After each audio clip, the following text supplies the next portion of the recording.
Salut à tous, ravi de trouver sur Direct Course pour évoquer le programme de ce vendredi 13 juin. Le quintet se déroule en nocturne et à Vincennes. Il s'adresse à des trotteurs d'âge pour la plupart bien connus à ce niveau de compétition. Voici ma sélection. J'ai placé en tête le numéro 10, Trophée de Jabba. Il faut impérativement le racheter. Le cheval sera pieds nus pour cette course visée, ce qui n'était pas le cas lors de ses 3 dernières courses. Sachez également qu'il a déjà gagné sur ce parcours, preuve de son aptitude au tracé. Donc dans ces conditions, il ne devrait pas se manquer pour cet objectif. Le numéro 11, Neferti Del Rio, a elle aussi été préparée en conséquence pour ce rendez-vous. Elle, c'est une attentiste, elle possède une bonne pointe de vitesse finale à condition qu'elle puisse bénéficier d'un bon parcours caché. À mon avis, dans ce lot, c'est également une prétendante sérieuse au succès. Le 14, Tiger de 9h, attention à lui, il vaut beaucoup mieux que ne l'indiquent ses dernières prestations. D'ailleurs, Stéphane Provost a décidé de le déférer pour l'occasion, une course qui a été préparée en conséquence. Le cheval est au mieux, selon les dires de son entourage, et dans ce lot, il peut parfaitement, il a les moyens de conclure sur le podium.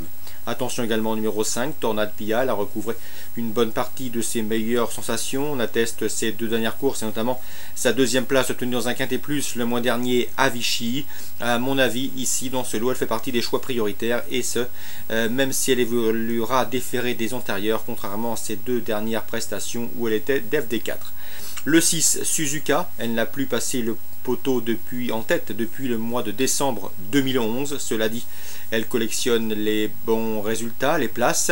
Elle a des références à ce niveau de compétition. Sachez également que son entourage s'attache pour l'occasion les services d'Éric Raffin, donc mieux vaut donc s'en méfier. Même topo pour le 9, Silver Piergi, qui à l'instar de la précédente Nové n'a plus passé le poteau en tête depuis plus de 2 ans et demi. Quoi qu'il en soit, le cheval est somme toute assez régulier, il est également confirmé à ce niveau de compétition et faire sans lui serait prendre un risque, d'autant qu'il sera déféré des antérieurs pour la première fois de sa carrière. Pour les amateurs de combinaisons plus élargies, on fera attention au 15 Tsar du Tonnerre, qui m'avait bien plu lors de sa fin de course enregistrée à Laval fin avril. Ensuite, il a parfait sa condition dans des étapes du Trophée Vert sur l'herbe, c'est bon pour le moral. Ici, il devrait courir plus offensif et une place est dans ses cordes. Même topo pour le 15, c'est Rézé un Cayennais qui ne faut pas juger sur sa dernière tentative au trop monté. Le cheval est bien meilleur au sulky. D'ailleurs, c'était des débuts sous la selle peu concluants. Et dans ce lot, je le pense capable donc de faire l'arrivée. Il convient donc de s'en méfier pour l'obtention d'un accessite. Donc le 10, Trophée de Jabba, le 11, Neferti Del Rio, le 14, Tiger de 9h, le 5, Tornade Pia, le 6, Suzuka, le 9, Silver Piergi. Je terminerai avec Tsar de Tonnerre et Rézéen Cayennais. Vous vérifierez leur numéro, j'ai un doute sur ces derniers. Concernant la suite du programme, à Maison Lafitte en Réunion 2, dans la première, je vous conseille le 103 Snad.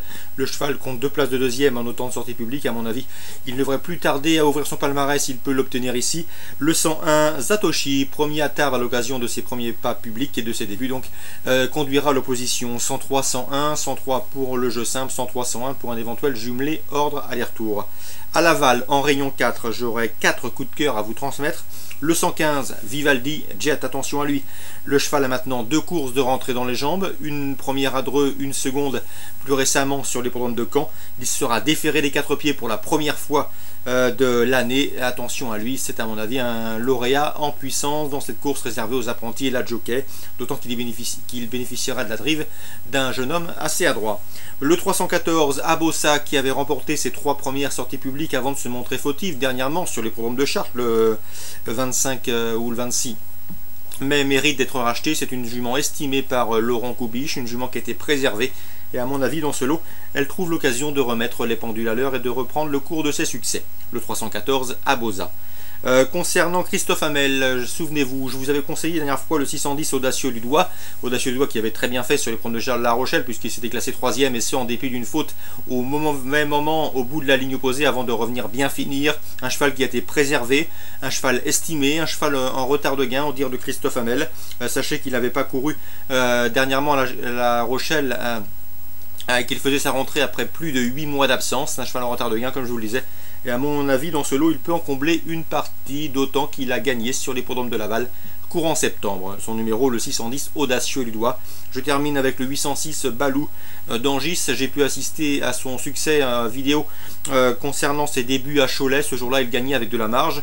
La fois d'après, toujours à Cholet, il s'est rapidement montré fautif. Il faut le racheter, car à mon avis, ce poulain, assez imposant, assez brutal dans son geste, a les moyens de remettre les pendules à l'heure. Il lui faudra surtout se montrer discipliné dans la phase initiale et notamment au départ. Donc on résume tout ça pour Laval Réunion 4. Le 115 Vivaldi Jet déféré pour l'occasion, c'est un objectif, il faut le racheter. Le 314 Abosa qui peut reprendre le cours de ses succès. Le 610 Audacieux Ludois, poulain en retard de gain. Et le 806 Balou d'Angis à juger sur ses débuts victorieux à Cholet. Voilà pour les infos de ce vendredi. Excellent jeu à tous, bonne journée et à demain.